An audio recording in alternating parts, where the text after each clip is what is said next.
Guys एक बार फिर से स्वागत है आपका हमारे चैनल पर। अब देखो रेसलमेनिया के लिए बहुत कम समय बचा है, फिलाडेल्फिया जाने के लिए तैयार हो जाओ। तो नाइट 2 को आप पूरी तरीके से कंक्लूड कर लेते हैं। भाई हमारे सामने सारा हाल आ चुका है कि नाइट 2 में क्या क्या होने वाला है। लेकिन अगर आप सीक्वेंस समझना चाहते हो तो नाइट 1 की प्रिडिक्शन वीडियो मैंने पहले ही बना दिया है। इस वीडियो के एंड होने के बाद उसे देखने जरूर जाना, आपको सब समझ आ जाएगा। कुछ भौकाली मचा दिया मैंने वहाँ पर। लेकिन अभी इस वीडियो को एंड तक पूरा देखना। एंड नाउ आप देख रहे हैं रेसलमेनिक्स एंड सब्सक्राइब करना तो बनता है। वेल चीजें शुरू कर लेते हैं वर्ल्ड हेवीवेट चैंपियनशिप वाले मैच से।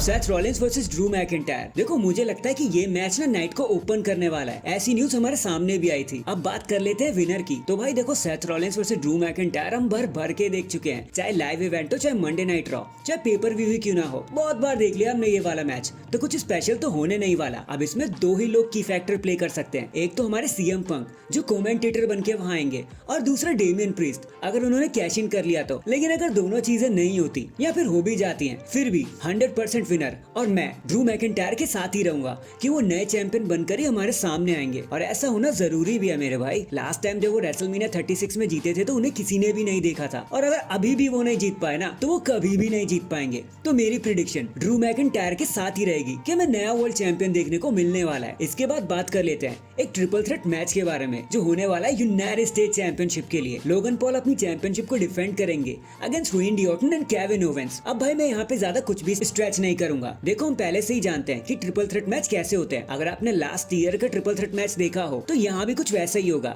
रेंडी ऑर्टन एंड केविन ओवेंस दोनों एक दूसरे से उलझते रहेंगे एंड लोगन पॉल बीच में से जीत मार के ले जाएंगे और एक बार फिर से अपने टाइटल को रिटेन कर लेंगे। देखो ऐसा होना जरूरी भी है। एक तो उन्होंने रेसलमेनिया को अपनी ड्रिंक के साथ स्पॉन्सर किया है, और ऊपर से हम देख रहे हैं कि समरस्लैम उन्हीं के होम सिटी में होने वाला है। तो मुझे तो भाई ऐसा ही लगता है कि लोगन पॉल अपने टाइटल को 100% रिटेन कर लेंगे। अब देखते हैं आगे क्या होता है। इसके बाद बात कर लेते हैं एक घमासान मैच के बारे में, एलए नाइट वर्सेस एजे स्टाइल। और मुझे लगता है ये मैच 100% एक स्टिपुलेशन के साथ ही होगा। दोनों एक दूसरे को तोड़ने वाले हैं। लेकिन अब बात हुई विनर की, तो भाई ज्यादा मत सोचो, LA night the mega star इस मैच को इजीली जीत जाएंगे। देखो एजे स्टाइल की वैसे एज हो गई है, और मुझे लगता है कि डब्ल्यूडब्ल्यूई एलए नाइट को एक बड़े लेवल की विक्ट्री देना चाहती है, और अगर वो रेसलमेनिया में एजे स्टाइल को हराते हैं तो उनके करियर के लिए भी ज्यादा अच्छा होगा। तो मेरी तरफ से विनर रहेंगे एलए नाइट। इसके बाद बात कर लेते हैं एक नए मैच की जो डब्ल्यूडब्ल्यूई ने फिक्स कर दिया, Bobby Lashley and street profits versus the final testament, मतलब carrion cross, Akka and razor. पता ही होगा आपको ये मैच होने वाला है एक फिलाडेल्फिया स्ट्रीट फाइट। सारे लोग आपस में टूट के लड़ने वाले हैं। इतने हैवी वेट्स जो है यहाँ पर,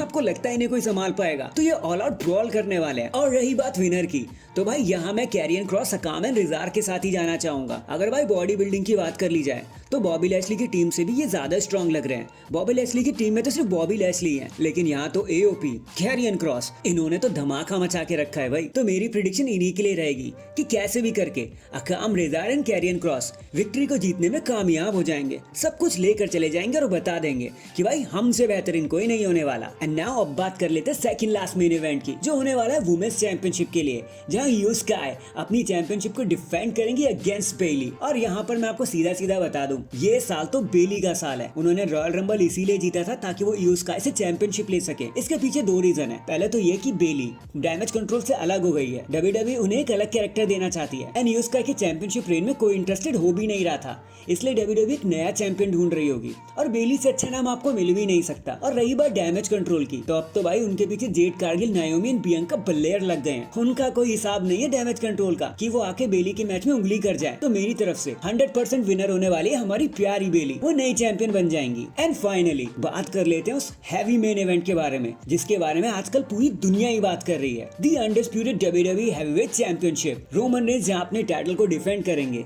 against Cody Rhodes second year in a row में। और 100% मैं आपको बता देता हूँ, ये मैच एक ब्लड लाइन रूल्स मैच ही होगा। अब ब्लड लाइन रूल मैच कोई ज्यादा खास नहीं है, सिर्फ एक स्ट्रीट फाइट या नो डिस्क्वालिफिकेशन मैच जैसा कुछ लगा लो, जहाँ पूरी ब्लड लाइन कोडी रोड्स पर टूट पड़ेगी। लेकिन मैं आपसे बता देता हूँ भाई कि कुछ भी हो जाए, चाहे दुनिया ऊपर की नीचे हो जाए, इस बार कोडी रोड्स नहीं हारने वाले। वो चैंपियनशिप को जीत कर ही रेसलमेनिया को छोड़ेंगे। और वैसे तो रूमर यहाँ भी आ रहे हैं कि भाई कोडी रोड्स को बचाने स्टोन कोल्ड या ब्रॉक लेसनर खुद आ सकते हैं। तो आपको क्या लगता है, जिनको बचाने इतने दिग्गज आ रहे हैं उनको कोई हरा सकता है क्या? तो भाई रोमन रेंज, इस बार आपका कोई चांस नहीं है, क्योंकि इस बार हमारे दी अमेरिकन नाइटमेयर कोडी रोड्स ही चैंपियन बनकर जाएंगे। ये तो मैं आपको लिख के दे सकता हूँ। So that is it guys. Guys, अभी के लिए तो बस इतना ही। आप मुझे बताना, ये तो मेरी प्रिडिक्शन थी, आपको क्या लगता है कौन जीतेगा कौन हारेगा, और रोमन वर्सेस कोडी के मैच में और क्या क्या होने वाला है, कमेंट करके जरूर बताना। एंड चैनल पर नया है तो चैनल को जल्दी से लाइक एंड सब्सक्राइब कर दो। बाकी मैं मिलता हूँ आपसे किसी और अपडेट के साथ, तब तक के लिए अपना ख्याल रखें और खुश रहें।